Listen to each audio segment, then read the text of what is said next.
Teekay has invested significant time and money into innovative solutions that minimize the impact of its operations on the environment. Projects worth talking about. The transportation of crude oil has always caused emission of hydrocarbon gases into the air. The tanks of oil tankers cannot be kept completely closed. As a result, the gases emitted from the crude oil will end up in the air as emissions. These hydrocarbon gases are normally known as volatile organic compounds, or VOC. They are heavier than air and they form a low-level pollutant. But over time, they actually oxidize, forming CO2, thus becoming a greenhouse gas. A considerable amount of VOC is emitted during the loading of crude oil on shuttle tankers offshore. What you see here is an offshore loading tower in the background and the bow of one of our tankers in the foreground. You can also clearly see the amount of VOC being emitted from the vent mast on the tanker in the foreground. In 2002, Norway introduced regulations requiring the industry to reduce these emissions. As a result, the Norwegian oil industry has invested $250 million building large and complex VOC plants on the shuttle tankers operating on the Norwegian continental shelf. These VOC plants are shipboard process plants. They are not only expensive to build, but also complex to operate. As a result, back in 2006, we asked ourselves the question, would it be possible to achieve corresponding results by simpler and more passive means? And maybe if we succeeded in doing so, then it would also be possible to utilize it on other ships than the shuttle tankers. We were aware of a couple of suppliers providing largely untested equipment for reabsorbing gas in oil. We decided to team up with one of them, a company called GBA Marine in Arendal, Norway.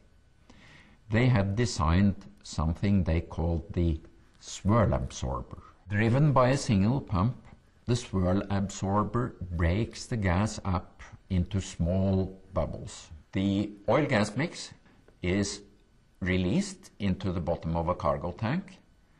There, the pressure is high enough so that the gas in the bubbles is reabsorbed in the oil and the bubbles disappear.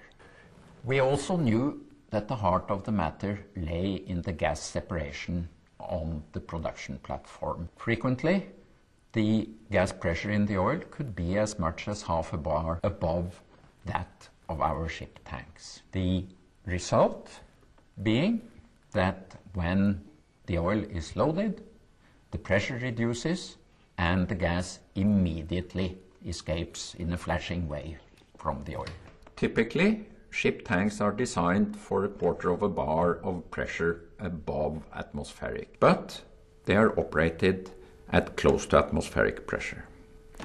What if we actually operated at the maximum allowable pressure and then used the swirl absorber to reabsorb any gas emitted afterwards?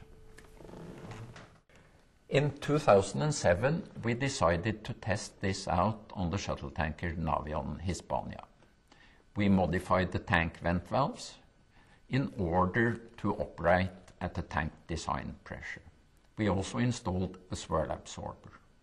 The tests showed that not only did we obtain a reduction of emissions during loading with 20%, but actually they also showed that we could avoid any emissions during the loaded voyage.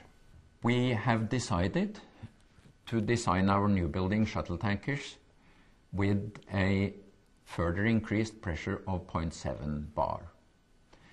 We are also installing the swirl absorber and an increased diameter drop line.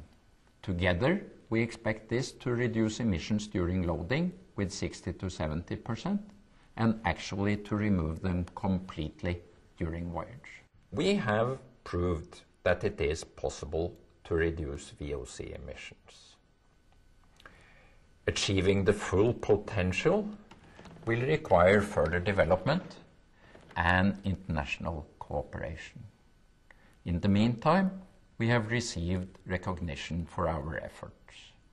In 2009, we received a nomination for the Norwegian Engineering Award, and we won the first ever Nor-Shipping Clean Air Award.